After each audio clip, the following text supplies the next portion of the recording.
सद्गुरूंचे पुण्यस्मरण. सद्गुरु नाम संकीर्तन. सद्गुरु गुणानुवाद गान. श्रवण मनन सद्गुरूंचे. श्रवण मनन सद्गुरूंचे.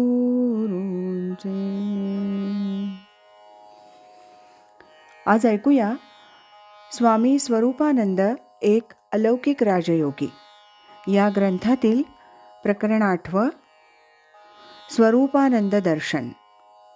यामध्ये श्रीधर हनुमंत दुसाने यांनी लिहिलेली आठवण.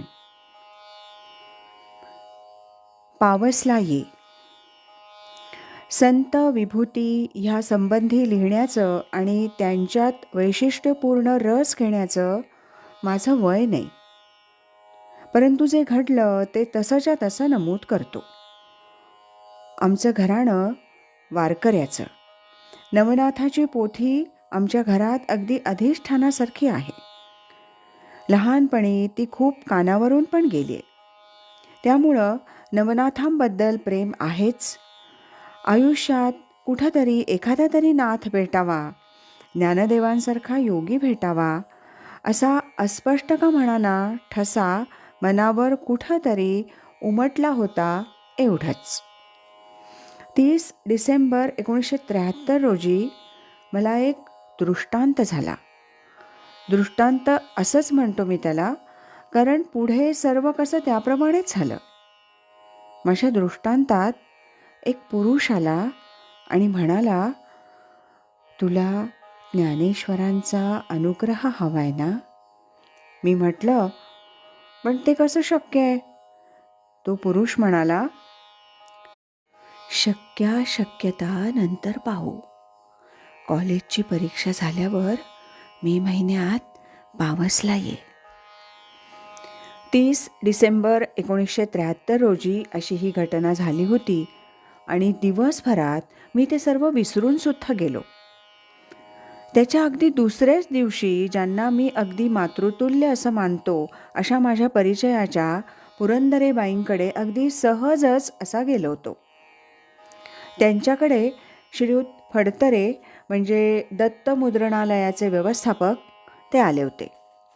श्रीयुत फडतरे यांनी बाईंना देण्यासाठी म्हणून एक पुस्तक आणलं होतं आणि त्या पुस्तकाचं नाव होतं पावसचा प्रेमदीप. मी ते पुस्तक पाहिलं. त्यातील मुखपृष्ठावरील पहिल्या पावस या शब्दानंच एक अनाहूत अशी जाग मनी आली. मनात कुठंतरी खोल अशी आलेली ती जाग माझ्या त्या आदल्या दिवशीच्या दृष्टांताला नकळत का म्हणा पुन्हा एक उजाळा देऊन गेली होती. मी ते पुस्तक हाती घेतलं, उघडलं. त्यात असलेला स्वामींचा फोटो पाहिला. आपल्या दृष्टांतात आलेली ती व्यक्ती आणि त्या फोटोतली व्यक्ती ह्यात एक विलक्षण साम्य असल्याचं मनावर कुठंतरी ठसून गेलं. मी बाईंना विचारलं, कुठं आहे हो हे पावस? मला त्यासंबंधी विशेष माहिती नाही आहे, पण आमच्याकडे येणारे ते मुधोळकर आहेत ना, ते नुकतेच तिकडे जाऊन आलेत, त्यांना विचारतो, असं बाईंनी मला उत्तर दिलं.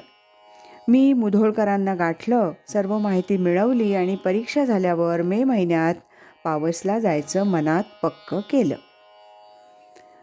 माझी परीक्षा संपली होती. मे महिना सुरू झाला होता. मनीचा संकल्प लागलीच पुरा करावा अशा हेतूनं मी आणि माझा एक मित्र श्रीयुत अविनाश चव्हाण असे 2 जण पावसला जायचं आमचं ठरलं. 6 मे 1974 रोजी आम्ही कोल्हापूरला आलो. कोल्हापूरला 1 दिवस मुक्काम केला.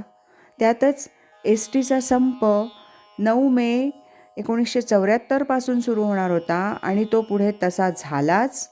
परंतु 8 मे 1974 रोजी रात्री 9 वाजता सुटणारी पुणे रत्नागिरी ही रातराणी मात्र नियमाप्रमाणे सुटली होती. ही गाडी रात्री आम्ही कोल्हापूरला पकडली आणि 9 मे 1974 रोजी सकाळी पावसला आलो. पावसला बरीच माणसं त्या दिवशी होती. तिथली मंडळी म्हणाली, स्वामी आजारी असतात, दर्शन अनुग्रह वगैरे सर्व सांप्रत बंद आहे. मी त्यांना म्हटलं, तसं असेल तर काही दिवस इथं मी राहीन. पण तसं काही करावंच लागलं नाही. बाहेरची मंडळी आपली व्यवहारी दृष्टिकोनातून बोलत होती.